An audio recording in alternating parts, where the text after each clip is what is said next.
everybody, happy Sunday. Since there's no football on today and there's no great sports on, y'all can watch me.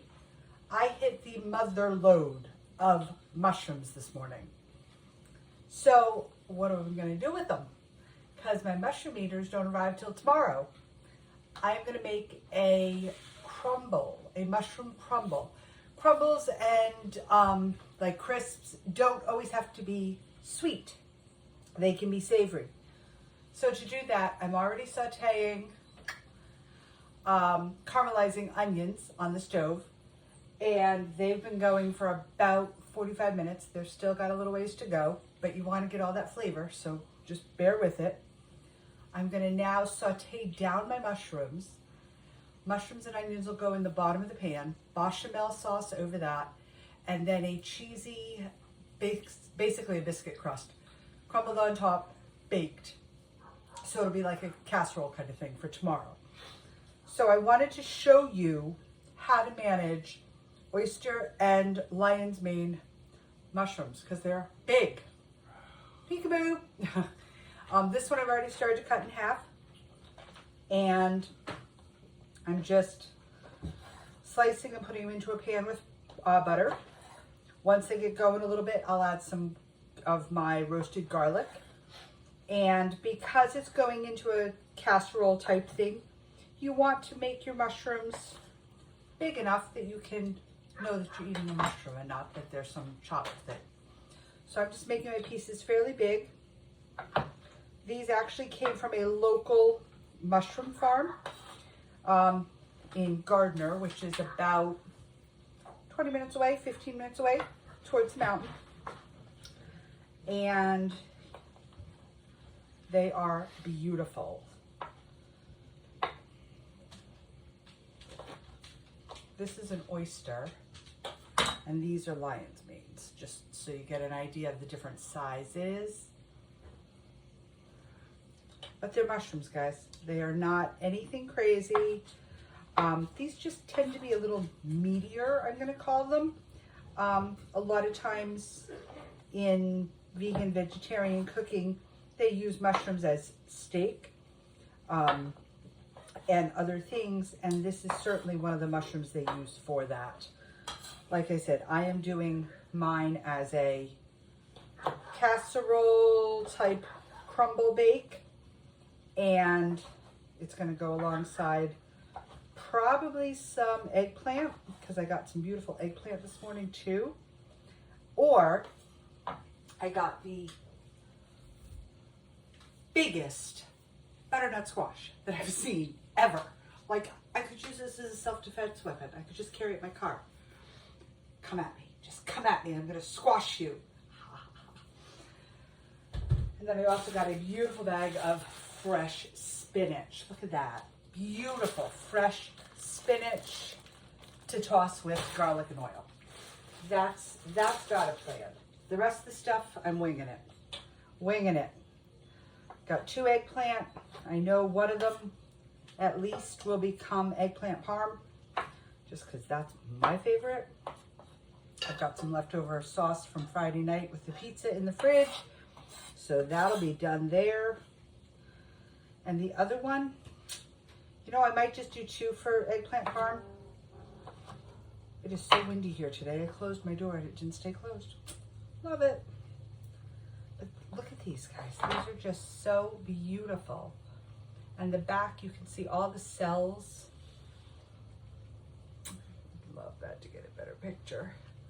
But they're just gorgeous mushrooms. And once I saute them, I don't need to use them all in the casserole. I can use part in the casserole and then save part to do with something else, for sure. They would be great with a steak. Oh my gosh. And these are just gonna saute down with butter. I'm gonna add olive oil and garlic after it's cooking for a little bit, and then a little shot of, not teriyaki sauce, soy sauce, just to give them a little flavor. I don't want to salt them because I find the salt draws so much moisture out of them that they become rubbery. And big mushrooms are a little tougher than baby mushrooms on a good day. So we're gonna skip the salting. And they're just cutting them up, popping them in the pan. And I'm not gonna get all these in my pan. I've got that many. And this is my big pan. So I am going to put in as many as I can, cook them down, and then do another batch. Would rather have them have more space than be crowded. I'm gonna do this last one. We're not even gonna get this whole one in. Just gonna do part of this one. And then the rest I will chop and put in when these are done cooking. Then, once these have cooked down, my onions are done. I'll mix the onions and the mushrooms together. Make the bechamel sauce, which is just butter and milk and some flour. It's just like a thickened white sauce. And then I will coat my pan with butter, put my mushrooms and onions into the pan, pour the bechamel over it, and then plop the biscuit dough, cheesy biscuit dough on top. And I think I'm going to use Swiss just because it seems like it would be better than cheddar. Just my whim. And then that will bake like a crumble, like a apple crisp, any of those kind of things. You just bake it until it gets nice and brown on top. I'm going to do it on my cast iron. Should be good to go. And then, like I said, I'm going to do these eggplant. I got peppers. I could just do a whole medley of food. And I've got to figure out what to do with that big old butternut squash because she's a big one. She won't fit in my microwave to make it easier to cut either. So she is going to be a challenge. What I probably will do, if you get things that are a little bigger than they should be, this one's a big one, I'm going to probably cut her in half and then cook her a little bit in the microwave so I can peel her and put some butternut squash in the freezer. And then make the rest into a side dish for one of the nights for dinner this week. That's probably where she's going because I just don't feel like butternut squash soup at this point. It's a little too warm. It's supposed to be in the 60s this week. Not quite squash soup weather, but certainly a side with some chicken would be good. I could cube her and toss her with mushrooms and onions and orzo, mushrooms and onions and quinoa, mushrooms and onions and pasta, make a pasta dish out of it. So there's lots of things you can do with a squash.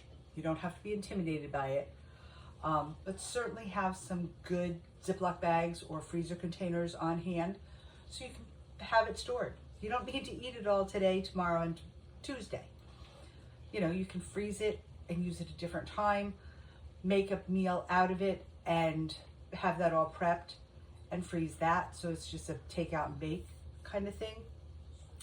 That's what I do when I get faced with ginormous squash or anything in volume, like the mushrooms. I certainly could cook them down and make 2 of the casseroles that I'm making. I could cook them down and put them into a sauce and freeze the sauce. I could cook them down, mix them with other things and freeze that.